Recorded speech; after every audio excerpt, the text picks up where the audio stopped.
I'm so pleased to have Ahonsi Unuigbe, the founder and CEO of Petralon Energy. Thank you so much for your time. Thank you for being here. Thanks, Mira. Pleasure to be here again. Petralon Energy has emerged as one of Nigeria's leading indigenous upstream companies.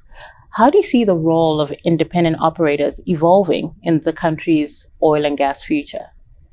Nigerian companies, indigenous companies, have taken an increasingly larger role, as we've seen over the years, starting from the divestments that's begun with Shell back in 2011, 2012, with the first few onshore blocks sold. And since then, indigenous companies have taken a larger role, first with the onshore blocks, moving on to buying larger and larger assets and larger transaction sizes, where you then have the likes of Seplat buying offshore blocks now. And so I think our role is going across the entire spectrum of assets, from small marginal fields in the beginning all the way to now deep offshore. So Nigerian indigenous companies taking a rightful place, and also a share of production in the country going from relatively small percentage to now accounting for circa 20% of total production. And I think that's the right direction of things, because end of the day, the resources are in our country and our destiny should be in our hands. And your recent work at the Dawes Island field added about 2,000 barrels of oil per day, and that goes towards Nigeria's production. But can you take us through what that means for your organization? Sure. Just to give you an idea of what it means to us and how committed we are to achieving our corporate objectives, taking production in Petralon from circa 2,000 barrels per day, which is where we were in last year, net as a group, to 20,000 within the next 4 to 5 years. We were here at this conference a year ago, last November, not even a year, 11 months ago. And we said that our plans were to start on the Dawes Island field. We announced something we called the 3 for 3. We said we would drill 3 wells in 3 years in Dawes Island. And with the well you're talking about, adding 2,000 barrels, that was to be the first well. We said this last year here, and said we would drill 1 well this year and another well the year after. What we've done is we've since drilled that well, finished the well, commencing production at circa 2,000 barrels a day, like you said.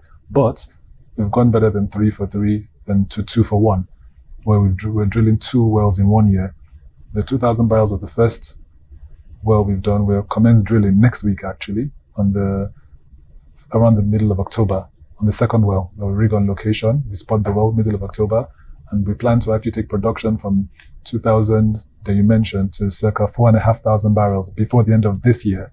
So we're going to do 2 wells in 1 year, and that's just the start, because our plans are to actually ramp up production to no less than 10,000 barrels on that particular asset within 3 years. And it means a lot for us, because this is the first asset where we've produced as an operator. So it's entirely owned, 100% managed and operated by Petralon Energy and our team and the hardworking team I have. So for us, it showcases our own internal capacity as a company. And you hold non-operated interests in OML 127 and 130. Correct. How do these offshore investments fit into your broader strategy for portfolio diversification and long-term sustainability? Okay. So those investments were more for us an entry point into watching from a close but safe distance how deep water, larger blocks operate. And like you said, it's a non-operated position. So we acquired that stake a couple of years ago. And the idea was to, one, establish credibility for the company by playing in the bigger leagues, if you like.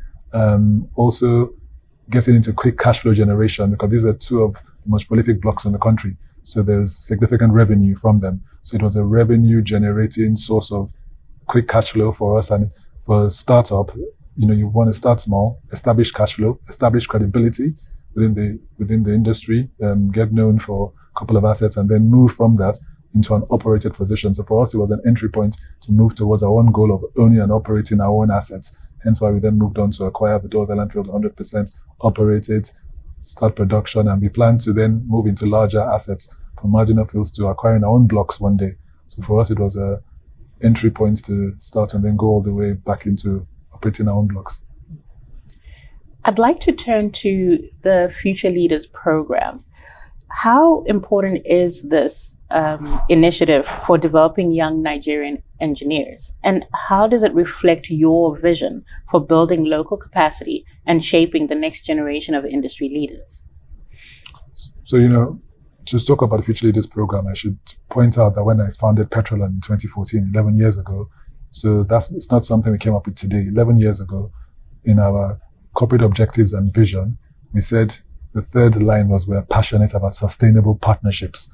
That was day one, whether it's with our stakeholders, investors, regulators, community, and environment at large.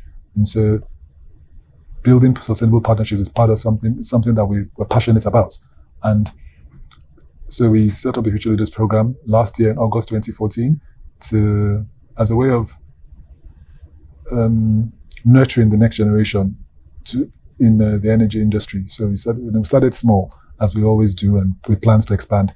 And we took 10 students, 10 students with 10 straight A students in entry-level university, six gentlemen and 4 ladies, so 10 people, and try to mix men and women across 6 universities in the southern region of the country in oil and gas disciplines, engineering, petroleum engineering, oil-related disciplines, and plans to pay for their education, which we've been doing, up to graduation, and then placing all 10 of them in jobs within the energy industry. Because if you're not fostering the next, future leaders, you won't have another 10, 15 Petrolons and Genius companies in future. And just my final question, we're here at African Energy Week.